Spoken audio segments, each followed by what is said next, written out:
Are you interested to know how we can take better pictures with our smartphone? Welcome to the captivating world of photography. Are you ready to embark on a visual adventure, capturing moments frozen in time and expressing your unique perspective through the lens?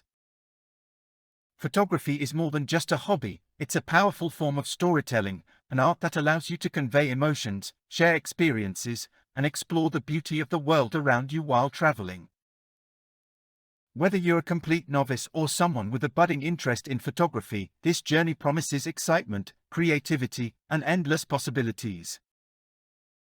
This introduction is your first step into the world of photography, where each click of the shutter opens a door to a new way of seeing and interpreting the world. Photography with a smartphone has become increasingly popular, thanks to the ever-improving quality of smartphone cameras and the convenience of having a capable camera always at your fingertips. Number 1. Clean the lens properly. Photos looking a little milky? This is the biggest problem we see on smartphone cameras.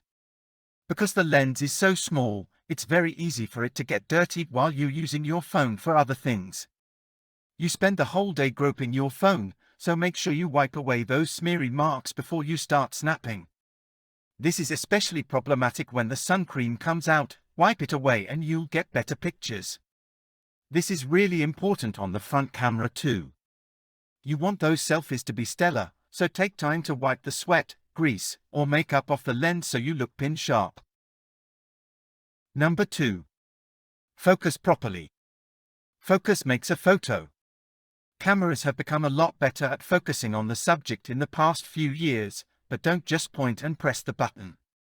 Take time to make sure that what you want to take a picture of is in focus. Many smartphones offer touch focusing. Just touch what you want in focus on the display and often that will just click into place. If it won't focus, you might be too close, especially if it's something small. Try moving back a bit. Number 3. Try to make good composition. Think about what you're looking at and what your picture is trying to show. You can very easily change the shape of your photo afterwards, but if it's full of distracting background elements or it's not clear what you're taking a photo of, then it's never going to look great. Stop and think about the photo you actually want to show people and what you want them to feel when they look at it. Photographers often use the rule of thirds to get the subject into an ideal position. This is an old photography trick that's been around for years, but you can still apply it to smartphones. According to the rule of thirds, an image is split into 9 equal blocks that form a 3x3 grid. You should aim to get the most interesting parts of your image like a tree line or a group of faces near the corners of these segments where the imaginary grid lines meet. Then feel the magic. Number 4. Always watch the sun before clicking. Sunny conditions are great for taking beautiful pictures with rich blue skies and luscious greens, but think about where the sun is when you pull out your phone. When photographing people, watch where those shadows fall and think about the best side from which to take a shot. You don't want a silhouette in front of a beautiful background because you didn't consider that the sun was behind them, for example, but staring into the sun for a portrait is dazzling for the subject too. Always try to keep the sun behind you. If bright sunlight destroys your frame, just put your sunglass in front of your tiny lens and shoot. Number 5. Keep the phone steady. Keeping it steady will give you much better photos. Don't snatch at the button, hold things steady and take your time. While many phones now offer optical image stabilization and AI correction for handshake, being stable is often the best thing you can do. That might just be from supporting the phone better, using 2 hands rather than 1. It might be that you need to slow down rather than rush that photo, or it might be that you need to support your phone on something solid, like a table or wall. Number 6. Enable grid lines of display. While this might seem like a boring way to make every photo follow the rule of thirds, I found the grid lines to be reminiscent of my big cameras. It helps fill the frame equally, find symmetry, and ultimately create a photo that is pleasing to look at. To enable grid lines, simply go to Camera Settings and select the relevant grid option. Number 7. Take advantage of natural light. It's what helps make a good image a great image. Check out the shadows that the sun makes on subjects. Notice the reflective light off buildings. Practice during the golden hour, the period shortly after sunrise or just before sunset. Watch how the light from a window falls inside a room at different moments. HDR mode stands for High Dynamic Range, and it is increasingly common on many smartphones. It adds detail from the dark and light areas to provide better balanced exposure. In other words, it will stop the sky being too bright or the ground being too dark and really suits landscape photography. If there's a big difference between the lightest and darkest parts of your scene, using the camera phone's HDR function, it's a good option. Number 8. Capture multiple shots.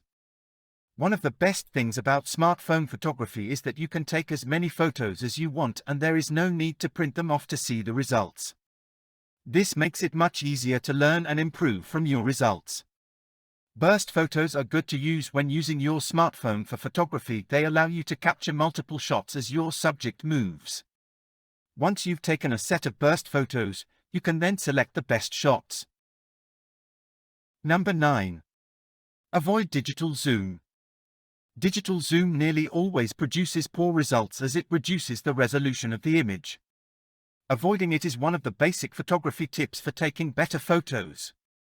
Optical zooms, however, are fine as they do not affect the quality of the photo, and these are becoming more common on smartphones.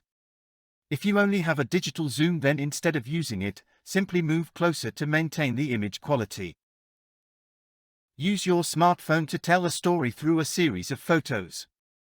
Capture a sequence of events or details that convey a narrative. This adds depth and interest to your photography. Number 10. If dark, rest the phone on a flat surface. In dark conditions, you can sometimes get camera shake, leading to blurred results. The camera will also push up the ISO, which will lead to noise in your pictures. To reduce this, simply lean your phone on a flat surface like a wall, table, ledge. This is a great bit of advice if you want to take pictures in a concert, music venue, bar, or anywhere that has dark conditions. Finally, if you want to know how to take a professional photo with your phone, the best tip of all is to practice.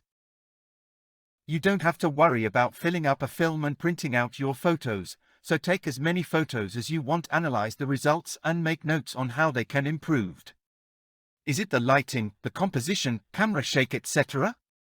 Work out what you are doing right and wrong and keep on improving. Always try to edit your shots in larger screen like laptop or desktop computer. Don't be afraid to make mistakes, they are an essential part of the learning process. Enjoy the journey and have fun capturing moments through your lens. Get ready to capture the beauty of the world and express your creativity through the lens. This introduction is just the beginning. The real magic happens as you immerse yourself in the process of learning and discovery. So, let's dive in and unleash the photographer within you.